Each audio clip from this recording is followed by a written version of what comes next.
தானே நிப்ப பெட்ரோல் போட்டு போடா. காசு கொடுக்க வேண்டாமா? குர்ரா முதலாளி, நாளைக்கு விடிஞ்சா தீபாவளி, நாளைக்கு நான் லீவு. ஏண்டா காவாளி, தீபாவளிக்கு 3 மாசம் இருக்கேடா. நாளைக்கு உனக்கு என்ன தீபாவளி? யோ, நாளைக்கு தளபதி தீபாவளி கொடூரமா. சோ நீ போடா எட்டடி. நீ இல்லன்னா எனக்கு பையா இருக்கான்டா. பையா நாளைக்கு தோ பம்பு. क्या भैया उस நாளைக்கு தளபதி தரிசனம் இருக்கு. என்னால் வேலைக்கு வர முடியாது. பையா நீ நாளைக்கு வேலைக்கு வந்தா டபுள் சம்பளம் உனக்கு. டபுள் சம்பளத்தை வாங்கி உன் பின்னாலே சொருவிக்கொள். எனக்கு அதெல்லாம் தேவையில்லை. எனக்கு தளபதி தரிசனம் தான் முக்கியம்.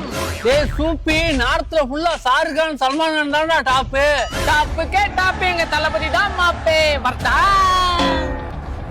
டேய் நாளைக்கு படம் பார்த்துட்டு திரும்பி வர்ற மாதிரி ஐடியா இருக்கா? திரும்பி வர்ற மாதிரி ஐடியாவே இல்ல. I am going.